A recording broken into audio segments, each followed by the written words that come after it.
Di antara quote yang paling penting adalah, saya yakin Pak Presiden Prabowo akan melaksanakan reforma agraria karena setiap saat beliau selalu mengingatkan pentingnya pasal 33 Undang-Undang Dasar 1945. Itu yang menjadi keyakinan kita, dan saya juga menyaksikan dalam setiap rapat-rapat yang beliau pimpin, Pak Prabowo sangat sungguh-sungguh di dalam memikirkan, menerapkan dan menjalankan kebijakan pelaksanaan konstitusi kita. Dan quote ini tolong di quote-nya, jadi saya yakin Pak Presiden Prabowo akan melaksanakan reformasi agraria karena beliau selalu menyatakan pasal 33 Undang-Undang Dasar 1945. Quote di bawahnya Idham Arsad, Ketua Umum Gerbang Tani. Cetak yang gede, pasang di kantor-kantor Gerbang Tani dan kantor-kantor PKB di seluruh Indonesia. Kalau nggak ngangkat juga, tambahin dan A. Muhaimin Ketua Umum PKB. Melas lele. Wapi ngono nggak ngangkat-ngangkat loh. Jadi quote ini amat sangat penting, dan semua pidatonya sahabat Idham tadi layak menjadi quote penting PKB. Dari semua rangkuman quote sahabat Idham tadi, saya ingin menyatakan PKB harus mohon maaf kepada seluruh petani Indonesia. Saya dan PKB di Hari Tani Nasional ini menyatakan permohonan maaf di usia PKB yang sudah ke 27. Omong kosong menghasilkan kesejahteraan buat petani. Karena itu terimalah permohonan maaf PKB di Hari Tani ini. Moga-moga permohonan maaf ini sekaligus mengingatkan seluruh pengurus, seluruh legislator, seluruh menteri, seluruh bupati, seluruh gubernur dari PKB setelah minta maaf, tobat akan memperjuangkan seluruh nasib petani dengan sungguh-sungguh.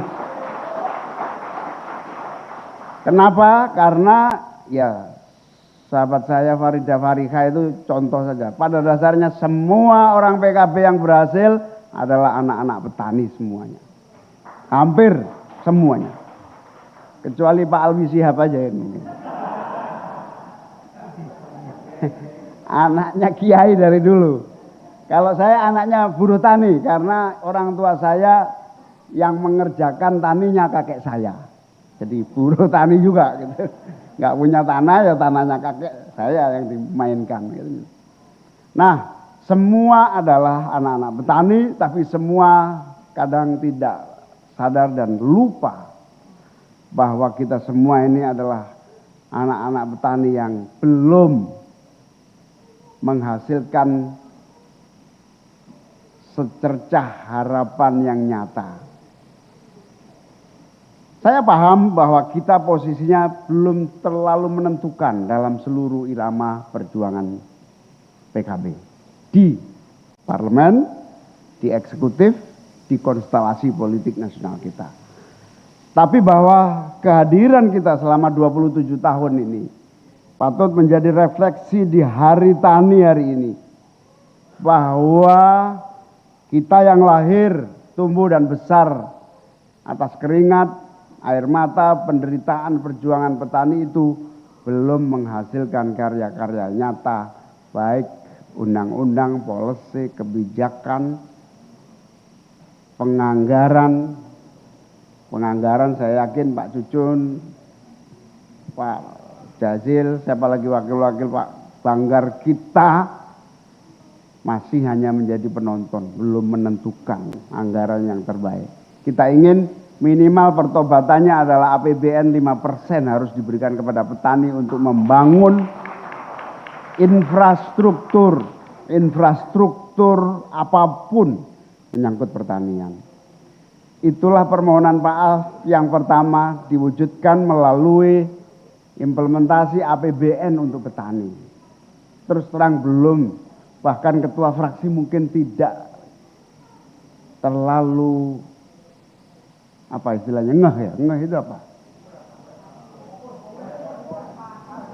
Tidak sadar sepenuhnya bahwa the real policy itu infrastruktur pertanian, bahkan alhamdulillah saya nggak jadi menteri 10 tahun ini, bahkan pupuk ini sudah 10 tahun itu di depan mata dan kita tidak melakukan apa-apa.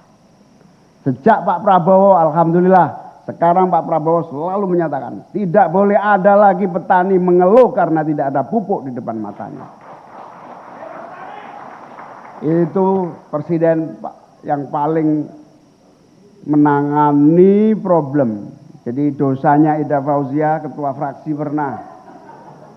Dosanya Jazilul Fawaid. Dosa saya juga. Saya pernah jadi ketua fraksi juga dulu. Makanya saya mewakili Ida memohon maaf kepada para petani-petani di seluruh tanah air kita. Bener ini, serius. Serius, kita nggak pernah serius. Saya teriak-teriak saja, namanya juga DPR kan tugasnya teriak-teriak. Kalau nggak teriak-teriak, diteriakin gitu. Nah karena saya dibayar untuk teriak-teriak, 7 tahun saya teriak-teriak soal pupuk. 7 tahun, nggak ada hasilnya.